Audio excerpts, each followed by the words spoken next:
Olá, amigos da TV Nova Luz. A TV Nova Luz, criada para iluminar o seu dia, conta com a sua participação. Acesse o site www.tvnovaluz.com ou vá diretamente ao YouTube para acompanhar a palestra da sua preferência. Agradecemos muito a participação de vocês, com as perguntas que nos fazem, enviadas, porque são motivadoras e nos ajudam a melhorar. Seguimos felizes com os estudos das revistas espíritas e o nosso desejo é ter uma visão bem ampla dos estudos pioneiros de Allan Kardec. Um camponês filósofo. Esse artigo é da revista de 1865, do mês de dezembro. Decididamente, o Espiritismo invade os campos. Os espíritos querem provar a sua existência, tomando seus instrumentos em toda parte, mesmo fora do círculo dos adeptos, o que destrói qualquer suposição de conivência. Acabamos de ver a doutrina implantada num vilarejo do Obe, entre simples cultivadores, por uma manifestação totalmente espontânea. Vamos ver no slide 2. Eis um fato ainda mais notável, sobre outro ponto de vista. O senhor Delane, nosso colega, escreve-nos o que segue. Durante poucas horas que passei no vilarejo onde educo meu filho, um vinhateiro me deu 2 brochuras que havia publicado sobre esse título: Ideias Filosóficas Naturais, autor Paischevelli. São brochuras em que a primeira tem por objeto Deus, os anjos, a alma do homem, a alma animal ou instintiva, e a segunda brochura, as forças físicas, os elementos, a organização e o movimento. O autor anuncia que completará o seu trabalho com 5 outras brochuras, que farão ao todo um volume. Interessante, conforme esse título pomposo e os graves assuntos que abarca, poderíamos pensar tratar-se de um homem que se debruçou sobre os livros durante toda a sua vida. Nos enganamos. Esse filósofo metafísico é um humilde artesão, um verdadeiro filósofo de tamancos, pois vai pelos vilarejos vender legumes e outros produtos agrícolas. Eis algumas passagens de seu prefácio. Empreendi esta obra porque pensei que seria de alguma utilidade para o público. O egoísmo é um vício intolerável. Lembramos Einstein: quanto maior o conhecimento, menor o ego. Quanto maior o ego, menor o conhecimento. Dizia Chevelli: o homem se deve aos seus semelhantes. Não é sua condição viver isolado, e a sociedade tem direito de reclamar de cada indivíduo a comunicação de seus conhecimentos. O egoísmo é um vício intolerável, segundo Chevelli. A obra é inteiramente minha. Não fui ajudado nem secundado por ninguém. Nada copiei de alguém. É o fruto das meditações de toda a minha vida. Numerosas dificuldades se opuseram à execução do meu projeto. Não as dissimulei. Para mim, a miséria era a pior de todas as coisas. Ela me impedia de agir, não me deixando tempo, e sempre a suportei sem me lamentar. Tinha aprendido o segredo de viver feliz sem fortuna, e esse segredo é sempre o meu melhor recurso.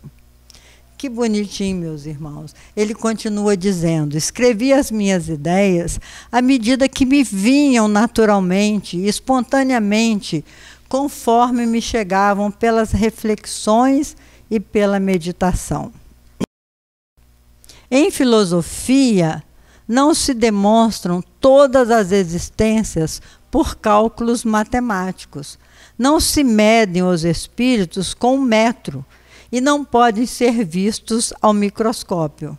Não se deve esperar encontrar em meu livro um estilo requintado, extremamente brilhante. Então ele fala do espírito com sabedoria. Não fiz curso, apenas fui à escola de meu vilarejo. Quando a gente aprendia as preces em latim e recitava bem o catecismo, já se era sábio bastante. Então, bastava saber rezar para ser sábio. Naqueles tempos, era-se extremamente instruído quando se sabia fazer as 4 operações. Vinham procurar-nos para medir os campos. Tenho, pois, o direito de pedir desculpas aos meus leitores pela trivialidade de minha linguagem. Não aprendi as regras da retórica e creio que o título de minha obra convém ideias naturais, concluiu no prefácio. Sobre Deus, ele escreve: Deus é o único que pode dizer eu sou. Aquele que é um e é tudo. Tudo existe nele, nele por ele, e nada pode existir sem ele e fora dele. Ele é uno e, todavia, produziu o múltiplo e o divisível, um e outro ao infinito. Se eu pudesse bem definir Deus, eu seria Deus, mas não pode haver 2 deuses. Deus é um todo infinito e indivisível, eterno, imutável, não tem limites no pequeno nem no grande. 1 minuto e 100.000 anos ou 100.000 séculos são a mesma coisa para Deus. A eternidade não admite partilha. Para Deus não há passado e nem futuro. É um eterno presente. Faz lembrar os nossos estudos. A eternidade não se mede, como não se mede o infinito do espaço. São 2 abismos, onde não podemos chegar senão pela abstração. E aí nos perderíamos se os quiséssemos penetrar. São florestas virgens sem atalhos. Vamos ver no slide assim. A liberdade do ser. Era preciso que criasse inteligências livres, porquanto qual seria a existência dos seres que pensam se não lhes fosse permitido pensar livremente? Onde estaria a glória de Deus se suas criaturas não fossem livres para compreendê-los? Para a glória de Deus, então, teria sido uma necessidade absoluta que as inteligências tivessem sido criadas absolutamente livres, com direito de julgar seu autor, de se conduzirem no bem ou no mal, se conduzirem como quisessem. Era preciso que o mal fosse permitido para que o bem existisse. É impossível que um seja conhecido sem que se veja o outro.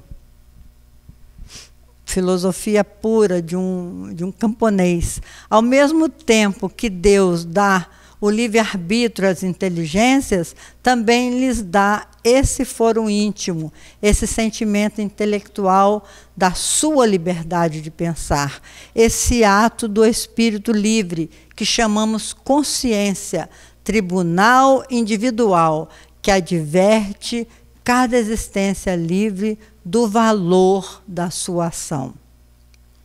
Ninguém faz o mal sem o saber. Só a vontade faz o pecado. Olha que bonitinho esse camponês dizer. Só a vontade faz o pecado.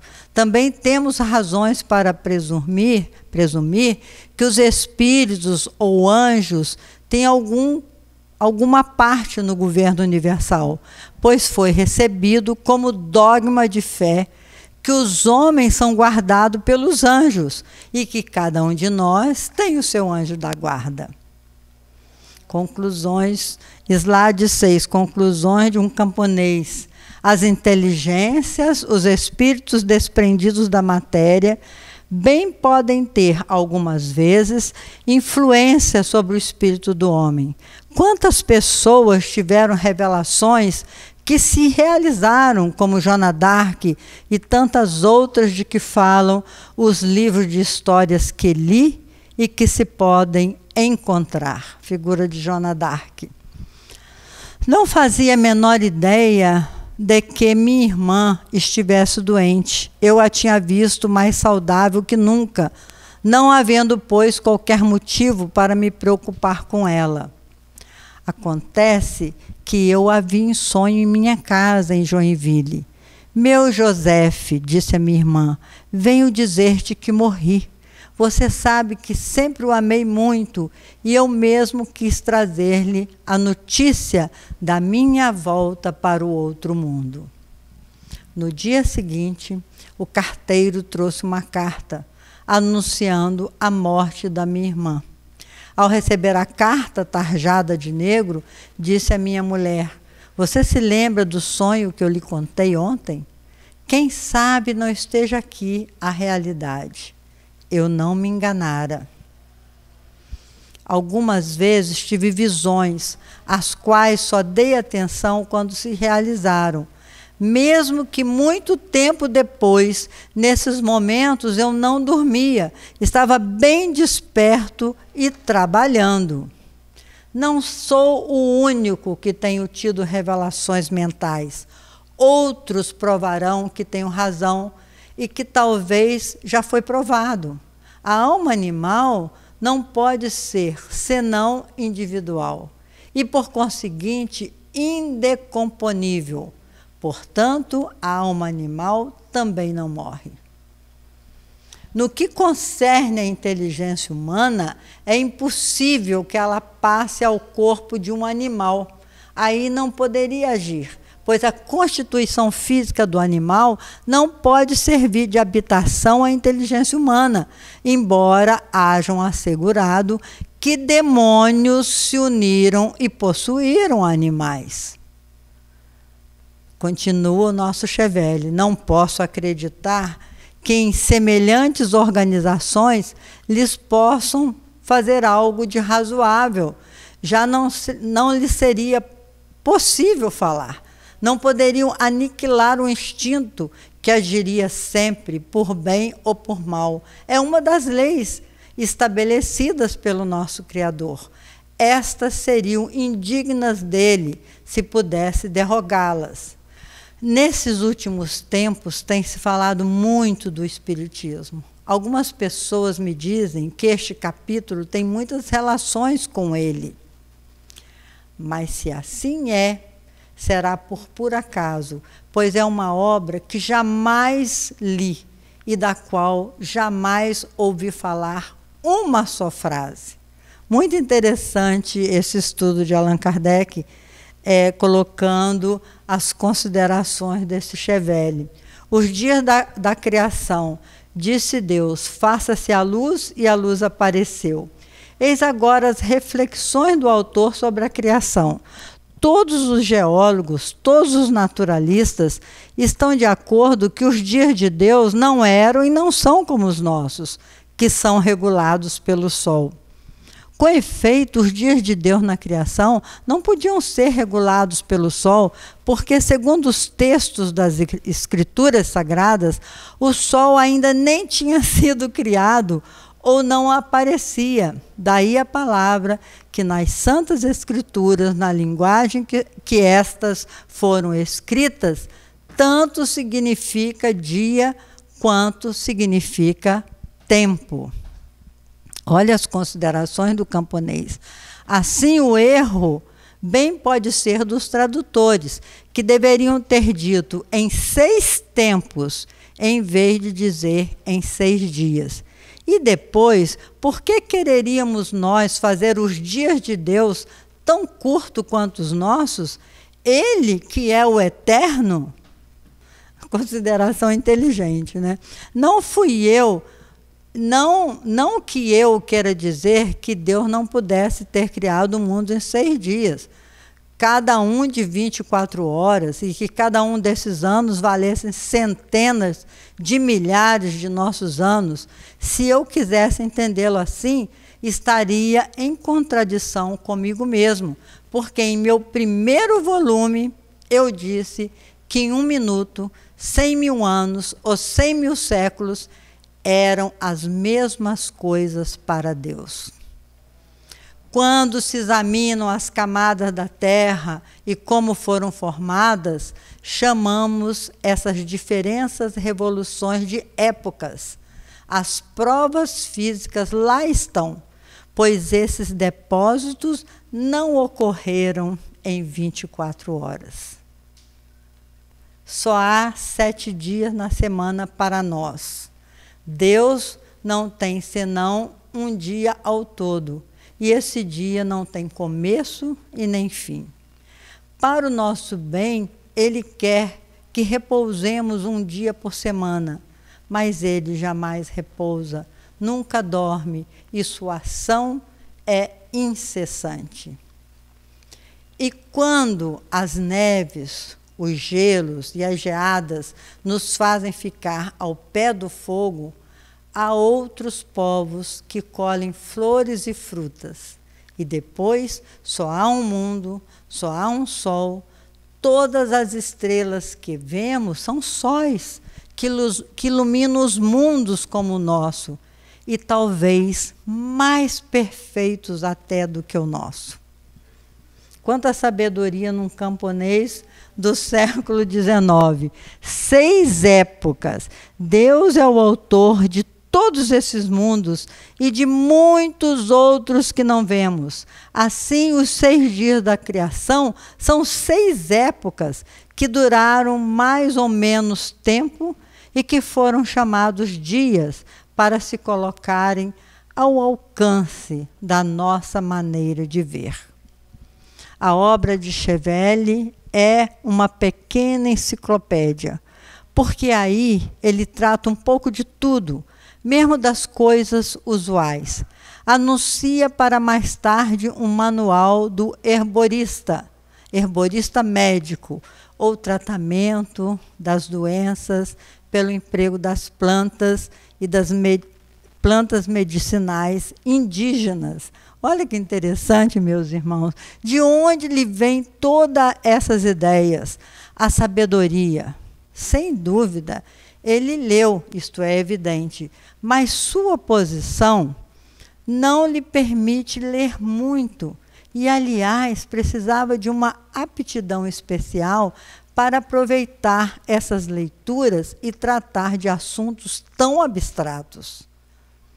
Podemos ver poetas naturais saindo da classe operária, mas é muito raro ver saírem metafísicos sem estudos prévios e ainda menos da classe dos cultivadores. Era um homem que mexia com a terra. O pai Chevelle apresenta no seu gênero um fenômeno análogo ao desses pastores calculistas, que confundiram a ciência. Não está aí um sério assunto de estudo? São fatos. Kardec aborda fatos. E os filósofos espiritualistas? Faltava-lhes a chave única que lhes podia dar a solução. A essa questão, o ceticismo responde: bizarrice da natureza, resultado de uma organização cerebral. Vamos ver no slide 9. Renasce para a vida inteligente. O Espiritismo diz: inteligências largamente desenvolvidas em existências anteriores e que, nada tendo perdido do que havia adquirido, se refletem na existência atual, servindo tal conhecimento de base para novas aquisições. Mas por que essas inteligências, que deveriam ter brilhado numa esfera social elevada, estão hoje relegadas às classes mais inferiores? Outro problema não menos insolúvel, sem a chave fornecida pelo Espiritismo. Claro que, dizem os Espíritos, provas ou expiações voluntárias escolhidas por essas mesmas inteligências que, em vista de seu adiantamento moral, quiseram nascer no meio ínfimo, fosse por humildade, fosse para adquirir conhecimentos práticos que lhes serão aproveitados em uma outra existência. Tendo sido referidos na Sociedade Espírita de Paris, esses fatos ensejaram a comunicação de um espírito que assinou Luís de França, através da médium senhora Breu. Disse Luís de França: meus caros amigos, na leitura feita por vosso presidente de diversos fatos relatados por vosso irmão Delane, viram que um notável trabalho filosófico foi dado a lume por um simples camponês do Vosges. Não é aqui o lugar para constatar quantos prodígios se realizam neste momento, a fim de chocar os incrédulos e os sábios do mundo, para confundir esses homens que julgam ter o monopólio da ciência e nada querem admitir fora de suas concepções mesquinhas, limitadas pela matéria? Continuamos com Chevelle. Nesse tempo de preparação para a renovação humanitária que os Espíritos do Senhor devem realizar, pode-se reconhecer cada vez mais a verdade destas palavras do Cristo que os homens pouco compreenderam. Graças te dou, meu Pai, Senhor do céu e da terra, por haveres ocultado essas coisas aos sábios e aos poderosos, e por as teres revelados aos pequeninos. Revelado aos pequeninos. Quando digo sábios, diz Kardec, não falo desses homens modestos, que infatigáveis, pioneiros da ciência, fazem a humanidade avançar, mas falo daqueles que, enfatuados de seu saber, creem com muito gosto que não pode existir aquilo que eles não descobriram, patrocinaram e publicaram. Esses serão castigados em seu orgulho, e Deus já permite que sejam confundidos pela superioridade dos trabalhos intelectuais que saem da pena de homens que estão longe de usar o barrete de doutor. Sim, meus irmãos, compreendei, pois, que o orgulho é o maior inimigo do vosso adiantamento, e que a humildade e a caridade são as únicas virtudes que agradam a Deus e atraem para o homem esses divinos eflúvios que o ajudam a progredir e dele o fazem aproximar. Meu irmão, minha irmã, coisas maravilhosas ter a honra de compartilhar com vocês experiências ocorridas há 152 anos atrás, registradas por Kardec na Revista Espírita que fundou. Sentimos no fundo de nossa alma a certeza de que todos estamos interligados para a construção do amor no planeta Terra e em nossos corações. Obrigada, Kardec. Não devemos temer nada se estamos nesta senda do bem. Concluímos este ano de 1865, relembrando a fala do codificador. As boas ações são a melhor prece, por isso que os atos valem mais do que as palavras. O Espiritismo, pois, não vem destruir, mas ao contrário, vem restabelecer todas as coisas, isto é, restituir a cada coisa o seu verdadeiro sentido. Até o nosso próximo encontro, se Deus quiser.